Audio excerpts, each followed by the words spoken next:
generally familiar to you. ठीक है, you generally see these animals in your surroundings. So one of the very important feature of this class, that is class Reptilia, is most of the members they live in terrestrial conditions. ठीक है, ये terrestrial conditions में रहना पसंद करते हैं, land पे रहना पसंद करते हैं.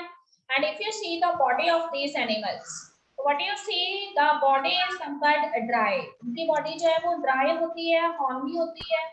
ठीक है, characteristic designs you can see on the body of the animal.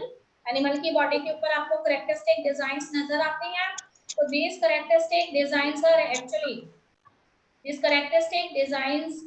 actually the epidermal scales which are visible on the body of the animal. तो see picture number 1 में you see crocodile and epidermal scales they appear, the protruding from the outer skin of the animal. snake में आपको characteristic designs नजर आ रहे हैं. ठीक है, in case of chameleon you can see. And beside this, what is another thing? The external ear is not present. ठीक है, you also have learn about this in case of amphibia. External ear, instead of external ear, a tympanum membrane is there. तो tympanum membrane जो है वो भी vibrations को catch करने का काम करती है. ठीक है, तो sometimes when you see a snake in your path, तो आप क्या करते हैं, कुछ आवाज करने की कोशिश करते हैं, तो that snake it changes its path. This means the animal is able to catch the vibrations from the ground. ठीक है बेटे, तो vibrations जो है उनको ground से catch कर लेता है animal.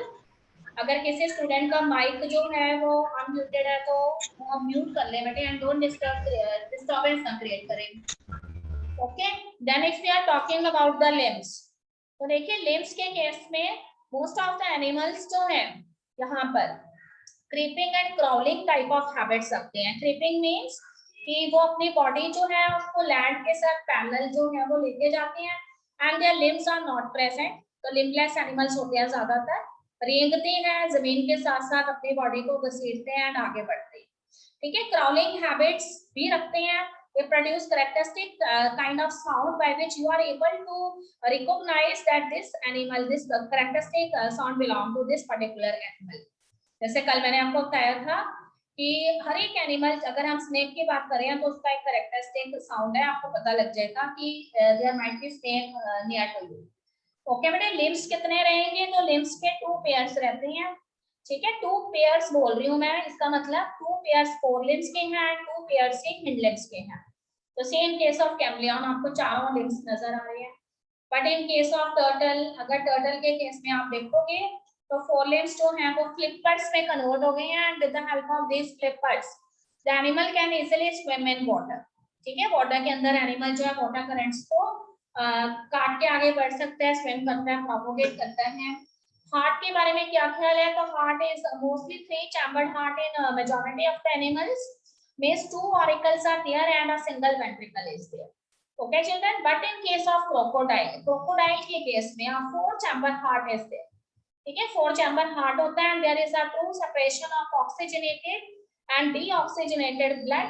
ठीक है, तो mostly when the crocodile it is found in the river. crocodile जब भी rivers में होते हैं and when they engulf their prey they generally come on the side of the beach. ठीक है, उसके एक साइड पे आ जाएंगे और उसके बाद जो रिवर बैंक पे आकर जो है वो अपना प्रे जो है उसको होली अपने प्रे को इनगल्फ कर लेते हैं. But when they rotate their body, they rub their body against the ground, then they are able to kill their prey and in this way the digestion takes place inside the body of the animal. Okay बेटे, on snakes, lizards, snakes में lizards के अंदर lizards भी reptiles में आएंगी. तो what you see the appearance of the epidermal scales on their body. ठीक है, some of the snakes they have beautiful designs on their body. पर वो कहता है कि ये जो एनिमल्स होते हैं during a particular season they leave these epidermal scales in the form of skin cast. ठीक है, तो आपको lizards होती हैं, कई मोटी lizards होती हैं, वो आपको skin cast छोड़ते हुए नजर आती हैं. उसी तरह से snakes भी अपनी skin cast जो है उनको छोड़ते हुए नजर आते हैं, जिसको हम पंजाबी में कंज कहते हैं. ओके, sexes कैसे होते हैं, तो sexes यहाँ पे सेपरेट हैं. Male and female animals they are the different animals, male अलग है, फीमेल अलग है. पर एनिमल्स जो है वो दोनों ही कंडीशंस रख सकते हैं. They are the oviparous and they are the viviparous type of animals. Okay बेटे, तो ओविपेरस एनिमल्स ने generally lay eggs, oviparous animals eggs देंगे एंड विविपेरस एनिमल्स जो हैं they give birth to their baby animals. ठीक है, तो अब तक वो कहते हैं कि स्नेक्स जो है वो जनरली हमें एग्स देते हुए नजर आते हैं, but now some of the species of the snakes we generally found which are now giving birth to the baby snakes instead of laying eggs. Okay children, so हम अब इनके लिए वर्ड यूज करते हैं ovoviviparous. Ovoviviparous means they can either lay eggs or they can produce the baby snakes. Okay, one very important thing that I have discussed with you yesterday, whenever these animal snakes they have to lay their eggs. So cluster of eggs are there. ठीक है, cluster of eggs जो है ये देती है नहीं। Okay बेटे, तो ये सारे जो एग्स जो हैं उनको they arrange these eggs in a circular line. ठीक है, दो एग्स जो कि सर्कुलर लाइन से बाहर रह जाती हैं, तो जो मदर स्नेक है वो उन एग्स को ईट कर लेती है, खा लेती है। ठीक, and rest of the eggs which are inside the circle they only develops into the baby snakes. Okay, तो ये आपने किसी भी लेमैन से भी सुनी होगी बातें। उसके बाद देखो बेटे, इंटरनल फर्टिलाइजेशन है, तो इसका मतलब मेल एंड फीमेल गैमेट्स जो है, ठीक है, उनका फ्यूजन जो है फीमेल बॉडी के अंदर होगा and later on zygote is form, zygote का फॉर्मेशन हो जाएगा, एग डेवलप होगा। अगर ओविपेरस है तो एग्स को ले कर देंगे पर्टिकुलर प्लेस पे, सेफ प्लेस देखकर। तो what is the main thing here is कि if they lay their eggs, बेशक वो अपने एग्स को एक सेफ प्लेस पे ले करते हैं, but there is a probability that their predators can damage their eggs. So 50% chances of survival of the animal is there. If the predators they approach these eggs, they eat the eggs. So in this way, their eggs they are more vulnerable to their predators. Okay children, development direct होती है। अगर snake के eggs हैं तो snake ही निकलने हैं उसमें से। ठीक है, कैमलियन है या कोई दूसरे एनिमल्स है, जिनके भी एग्स हैं उसमें से वही एनिमल निकलेगा। एडल्ट फॉर्म्स को रिजेंबल करेंगी larval stages. Okay children, so many animals that are known to you are comes under this. देखो फर्स्ट पिक्चर में आपको क्रोकोडाइल नजर आ रहा है, तो आपने क्रोकोडाइल नेम आपको मालूम है, but you have to remember the zoological name here, that is crocodilus. Okay, उसके बाद एक chameleon is there which is known as a tree lizard. तो यू नो दैट कि कैमलियन कैन कैमूफ्लेज कर सकते हैं, मिमिक्री कर सकते हैं। And then garden lizard is there, तो उसके लिए नेम है यहाँ पे कैलॉट्स। ठीक है, एलिगेटर्स, एलिगेटर्स जो है उनको पंजाबी में हम घड़ियाल कहते हैं, हिंदी में भी घड़ियाल कहते हैं, तो रिवर गंगा में मोस्टली देखने को मिलती हैं। दोनों में इतना डिफरेंस है कि crocodile has a broad head and mouth, पर जो घड़ियाल होती है ना उनके आगे जो है एक जो आप कह सकते हैं protruding type of tip like structure is there, तो उन्हें हम घड़ियाल कहते हैं। Okay, next is hemidactylus. Hemidactylus is wall lizard, जो आपके घर में आपको अक्सर नजर आ जाती है लिजर्ड, उसे हम हेमिडक्टाइलस कहते हैं। Then poisonous snakes comes under this, तो आपको क्या था कि naja naja which is known as king cobra. ठीक है, किंग कोबरा जो आपके नर्वस सिस्टम के जरिए आपको किल करता है। बुंगारस, ठीक है, बुंगारस जो है वो पॉइजनस एयर छोड़ता है काटने से पहले, तो उसको हम क्रियाट भी कहते हैं। देन वाइप्रा, वाइप्रा जो है वो ऐसा स्नेक होता है जिसका फन होता है, वो इस तरह से खड़ा हो जाता है एंड देन वो किसी को भी स्टिंग करता है। ठीक है, तो vipera which is known as viper. Okay children, now I am proceeding with the next one. The next class is class ABs, contains colorful animals. ठीक है, and the characteristic feature of these animals is the presence of feathers. Their forelimbs they get modified into beautiful feathers. Okay children, तो characteristic feature यही है इसका, इनमें presence होती है feathers की, इनके forelimbs जो है वो modify होकर feathers बन गए हैं। If you remember, you have generally heard from the mouth of your teacher that there is a link present between reptiles and birds. ठीक है, अगर आपने एवोल्यूशन वाला पार्ट नहीं पढ़ा था उस चैप्टर में हेरिडिटी एंड वेरिएशंस में, तो कोई बात नहीं, मैं बताती हूँ आपको। It is a general you can say saying that they are ABs, the class ABs, their members actually develop from class Reptilia. So members of class Reptilia are their ancestors.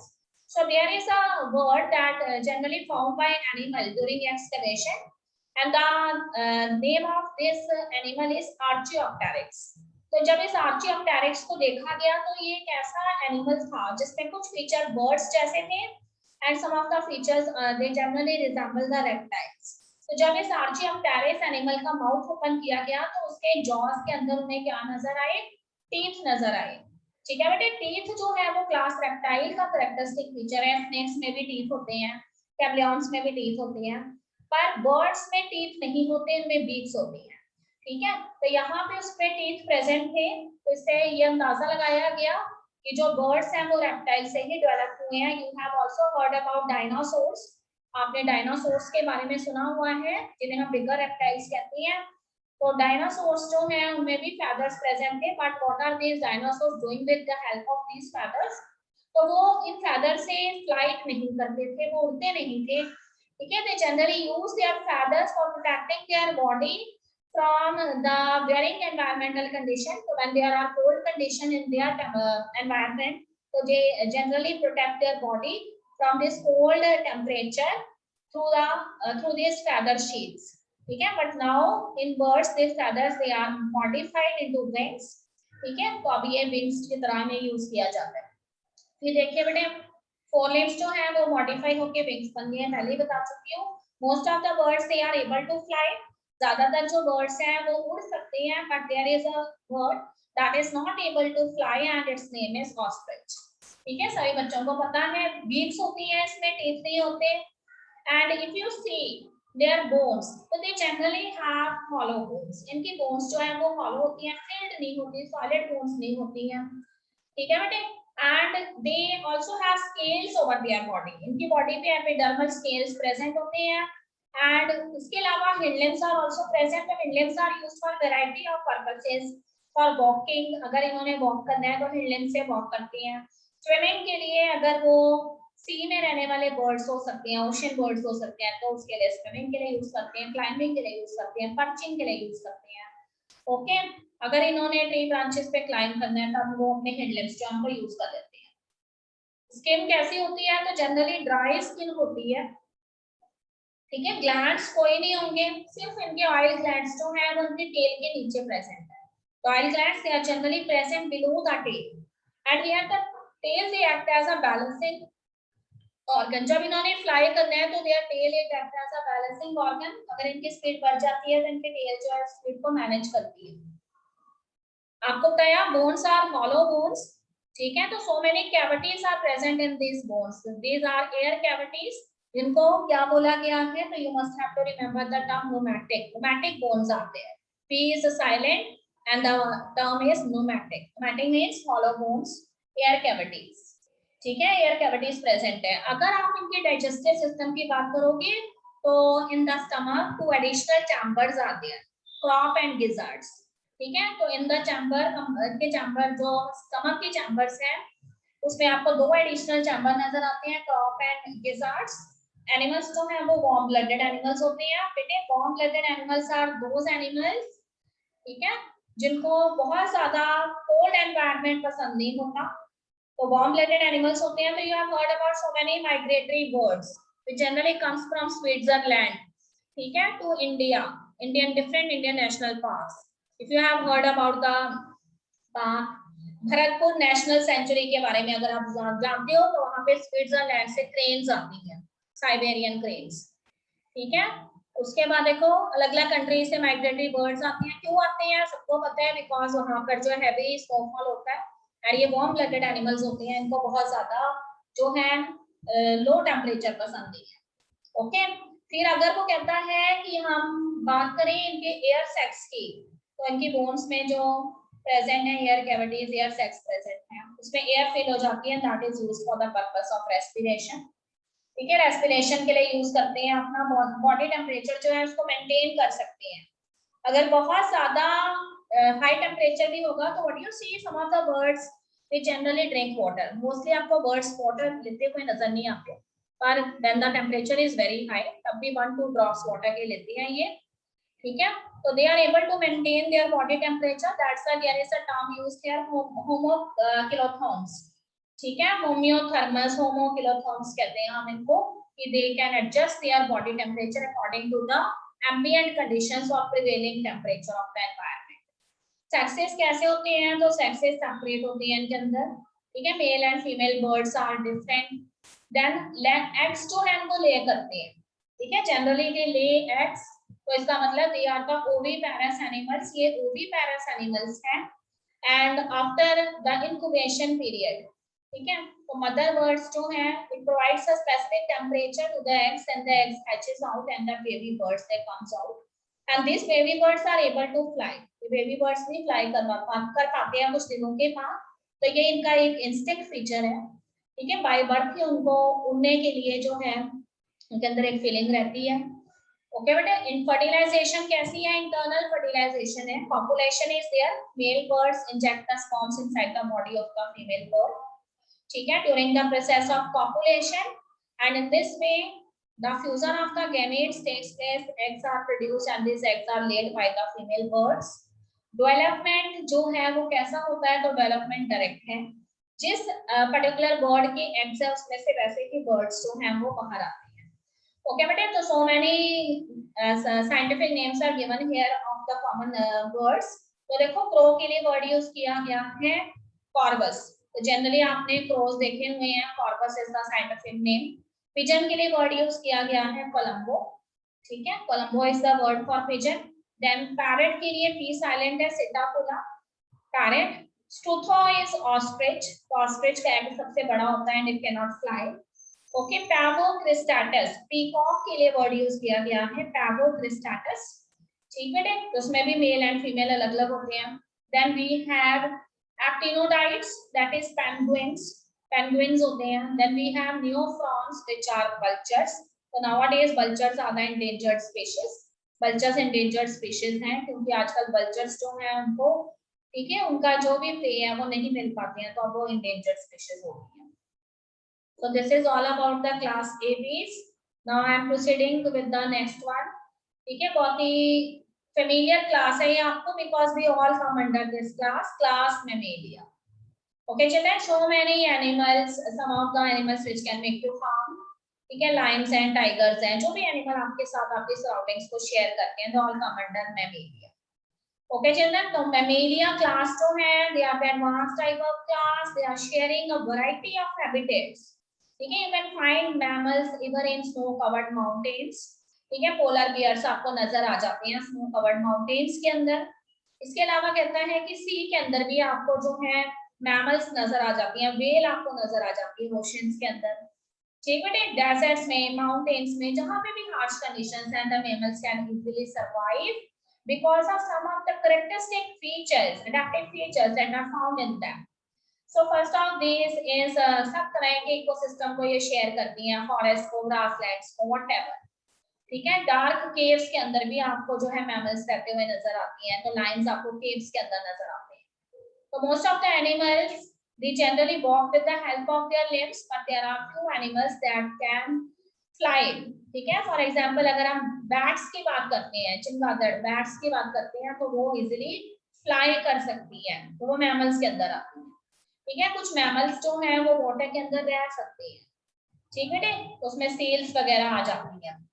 उसके बाद देखो सबसे important features which are characteristic feature of this class Mammalia is presence of milk producing glands which are known as mammary glands, ठीक है, तो mammary gland से ही इनका name पड़ा है Mammalia। तो देखिए इनके अंदर मिल्क प्रोड्यूसिंग ग्लैंड्स प्रेजेंट होते हैं which are known as the mammary glands, this is the first characteristic feature। second is presence of hairs on their body, ठीक है बेटे, मैमल्स की बॉडी पे हमेशा हेयर्स होते हैं। प्रेजेंस ऑफ स्वेट ग्लैंड, इनके अंदर स्वेट प्रोड्यूसिंग ग्लैंड्स होते हैं रेस्पिरेशन के लिए। उसके बाद देखिए अगर आप बात करेंगे अदर फीचर्स की, तो मैमल्स जो है उसमें 2 pair of limbs are there, तो 1 पेयर फोर लिम्स का, 1 पेयर हेड लिम्स का, ओके बेटे, and they are using the limbs for variety of things, walking के लिए, running, climbing, boring, then swimming and then flying, ठीक है। अगर aquatic mammals हैं तो स्विम करने के लिए यूज कर रहे हैं, अगर मैमल्स उड़ने वाले हैं फॉर एग्जांपल बैट्स हैं तो फ्लाइंग के लिए यूज कर रहे हैं, अदरवाइज दे कैन क्लाइंब, अगर मंकीज हैं, गोरिल्लास हैं, दे कैन क्लाइंब, ओके। बुरोज बना सकते हैं, डेजर्ट में रहने वाले मैमल्स हैं, रैट्स हैं, तो बुरोज बना के रहेंगे। तो वॉकिंग, रनिंग के लिए भी यूज करते हैं, वॉकिंग के लिए लायंस हैं, टाइगर्स हैं, ठीक है, चिंपैंजीज हैं, all of these they generally used their forelimbs and headlimbs for variety of purposes। Skin की बात करेंगे तो स्किन जो है उसके ऊपर ऑयल सिक्रेटिंग ग्लैंड्स प्रेजेंट है, तो स्किन जो है उसमें ग्लैंड्स प्रेजेंट है, हेयर्स प्रेजेंट है। एक्सटर्नल ईयर्स या पिन्ना जो है इसके अंदर अच्छे से डेवलप है, ठीक है बेटे। जो हमारे ईयर का ये वाला बाहर हमें पार्ट नजर आ रहा है, ये हमारा ईयर पिन्ना बोलते हैं, इसको हम आउटर ईयर एक्सटर्नल ईयर बोलते हैं, ठीक है। तो there is a story behind this pinna, इसके पीछे एक स्टोरी है। Earlier when the man it used to live in the forest, because when the man is a prehistoric man, तो जनरली जो है वो फॉरेस्ट में कहीं पे भी स्लीप करता था, सोता था। तो उस केस में कोई भी इंसेक्ट उसके जो है ईयर्स के अंदर एंटर ना हो जाए, दैट्स व्हाई उसका ईयर जो है इस तरह से सर्कुलर फैशन में जो है उसने अपने आप को अरेंज कर लिया था आउटर ईयर ने, और ईयर पिन्ना का फॉर्म ले लिया था। ओके, फिर देखिए अगर आप अपना माउथ ओपन करेंगे तो different type of teeth are there in the mammals. Mammals में डिफरेंट टाइप ऑफ टीथ होते हैं, जैसे हम ह्यूमंस के अंदर जो है अलग अलग type of teeth are present incisors and canines and premolars and molars are there, and in different animals different type of teeth are found. For example, in case of carnivores the canine teeth are well developed as compared to the incisors. Okay children, another thing is the all the specific advanced type of features are present. lungs के जरिए respiration is there, ठीक है, respiration through well developed lungs. So one pair of lungs are there in our body and in other animals too. Sexes are separate, male and female animals too हैं, they can easily identified by you. Mail and female animals को आप identify कर सकते हो। Fertilisation internal होती है, copulation is there, male partner injects the sperms in the body of the female, then fusion of the gametes takes place inside the body of the female, fertilisation is there and then zygote formation. Okay बेटे, zygote के बाद जो है embryonic stages will also be seen in the body of the mother and then a fully developed foetus it is released, ठीक है। तो depend करता है कि मोनोस्पर्मिक कंडीशंस है या पॉलीस्पर्मिक है। अगर डॉग की बात करोगे तो डॉग जो है उसमें पॉलीस्पर्मी देखी जाती है, तो एक ही टाइम पे it can give birth to so many babies, ठीक है। बेबी डॉग्स को बर्थ दे सकता है, पपीज को बर्थ दे सकता है, पर अगर ह्यूमंस की बात करेंगे तो ह्यूमन मोनोस्पर्मिक होते हैं, generally they give birth to one baby at a time, ठीक है, avoiding the conditions of twins. उसके बाद देखो बेटे, डेवलपमेंट डायरेक्ट होगा, मतलब एडल्ट एनिमल को रिजेंबल करता है जब एनिमल जो है वो अपनी चाइल्डहुड एज में है, इसलिए एडल्ट एनिमल्स को रिजेंबल करता है। तो so many names are given here, बहुत सारे नेम दिए हुए हैं। तो एक एक्सेप्शनल केस है, most of the mammals they are viviparous, ज्यादातर मैमल्स विविपेरस हैं, they give birth to their babies, but there is one animal, ठीक है, जो कि ओविपेरस होता है, जो एग्स प्रोड्यूस करता है, and the name of the animal is platypus. देखो यहाँ पे प्लेटिपस आपको नजर आ रहा है पिक्चर के अंदर, ठीक है बेटे, और ऑर्निथोरिंकस इज द नेम जिसको हम कहते हैं प्लेटिपस। तो दिस इज प्लेटिपस, जहां मैं कर्सर लेके जा रही हूं, this animal is platypus. Okay, उसके बाद देखो विविपेरस में सारे आ जाते हैं। Macropus is the name of the kangaroo, ठीक है, कंगारू को हम मैक्रोपस कहते हैं। ये देखिए मैंने कंगारू दिखाया हुआ है आपको, ठीक है। Pteropus that is flying fox, उसके बाद देखो फ्लाइंग फॉक्स भी मैंने यहाँ कहीं दिखाया था। ओके बेटे, कैमुलस, कैमुलस वर्ड यूज करते हैं कैमल के लिए, जो डेजर्ट्स में होता है, मैमल होता है। Macaca is the word that is used for monkey, तो रेड माउथ वाले जो मंकीज होते हैं उसके लिए वर्ड यूज करते हैं मकाका, मका। Then rattus rattus that is the word used for rat, ठीक है, रैट को बोलते हैं। कैनिस किसको बोलेंगे, डॉग को। फैलिस किसको बोलेंगे, कैट को। Elephas that stands for elephant. Then Equus that is horse. तो ये माना जाता है कि प्रिमिटिव अर्थ में सबसे पहले हॉर्स भी अपीयर हुए थे, ठीक है। डेल्फिनस, डेल्फिनस कॉमन डॉल्फिन्स को कहते हैं, they are the wise mammals. Then balaenoptera that is blue whale, एक ब्लू व्हेल जो है वो 30 एलिफेंट्स के बराबर होती है, आपको मालूम है। Panthera tigress that is the name of the tiger, and Panthera Leo that is the name of the Lions. So after this there is one table that is given in your book. See this table.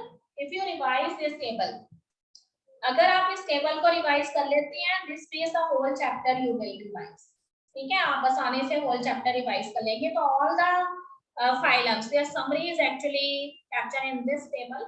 तो इसको आप अच्छे से देख लें, you can easily find out the features that are present in different phylums. So this completes our chapter, ठीक बेटे। तो ये हमारा चैप्टर जो है कंप्लीट हो गया है, हमारी यूनिट 4 थी ये। Chapter number 4, Kingdom Animalia. This we complete. So today I am going to send this presentation to you so that you can go through this, and I will also add some of the new slides. तो आप उसको अच्छे से study कर लेंगे. Okay, बेटे. So this is our chapter. Now children, I am on the NCERT question. So all of you please come on page number 62 पे आ जाएंगे. ठीक है बेटे, पेज नंबर 62 पे आ जाइए. We have 10 minutes now. So no problem is there. I am reading the question and you are supposed to give the answer if you know. Otherwise, you can raise your hands. Okay, children. First question: what are the difficulties that you would face in classification of animals if common fundamental features are not taken into account? ठीक है, क्या कहना चाहते हैं आपको? आपको ये बता रहे हैं कि अगर आपको कॉमन फंडामेंटल फीचर्स ना दिए जाएं एनिमल्स की क्लासिफिकेशन के लिए, so what kind of difficulties do you generally face? Yes, children. You can raise your hand if you know the answer or if you want to speak. हाँ जी बेटे. Every student must participate. Doesn't matter कि answer हमारा wrong हो सकता है, कोई फर्क नहीं पड़ता. You can speak. पहले तो मुझे ये बताइए कि what are the fundamental features जिसके बेसिस पे हमने क्लासिफाई किया है एनिमल्स को.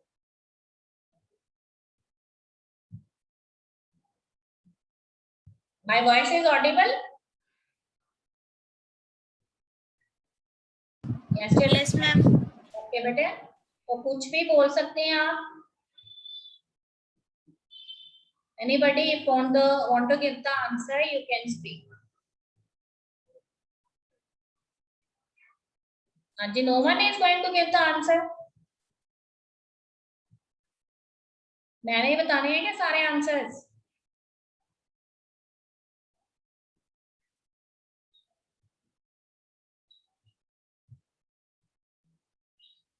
Okay बेटे, if we have to give the answer of this question, अगर हमने इस क्वेश्चन का आंसर देना है, तो you know that in case of classification of kingdom Animalia, ठीक है, in case of classification of kingdom Animalia, the fundamental features, they are playing a significant role, because on the basis of these features we can easily recognize the animals that belong to different phyla. Okay, for example, if we have to arrange the animals in phylum Arthropoda, अगर हमने Arthropoda के अंदर जो है animals को arrange करने हैं, then all of you know that the jointed appendages are there, which is the characteristic feature of the phylum Arthropoda. If I am saying that particular animal it belongs to phylum Echinodermata, then you are very much familiar. If the animal belongs to phylum Echinodermata, then this means that the animal has spines, calcareous spines over their body. So if we are not considering the fundamental features, we are not able to pinpoint the animal in a particular phylum, that where we have to put that animal in a particular phylum, because there are certain specific features that are unique to that phylum. For example, there is a feature, presence of metamerism. Okay, metamerism or metameric segmentation. So you know that all of these animals which have designs or segments over their body surface, they comes under phylum Annelida. So there are some of the important features, fundamental features, which are the unique one. And on the basis of those features, you are able to find out if this animal must be there in that particular phylum. Okay, तो fundamental features की तो advantage है ही कि हम पता लगा लेते हैं कि animal has a bilateral symmetry, or animal is a coelomate animal, or triploblastic animal, or any other feature is present in the animal. Okay बेटे, but वो कहता है कि there along with these fundamental features, some specific features, some unique features are also there, which actually tells us the exact location in the procedure of classification. For example, if presence of metameric segmentation is there, we put the animal under Annelida. If jointed appendages are there, we put that animal under Arthropoda. ठीक है, अगर मैं कहती हूँ कि भाई presence of hairs is there, presence of mammary gland is there, then this means it is a chordate animal and it comes under the class Mammalia.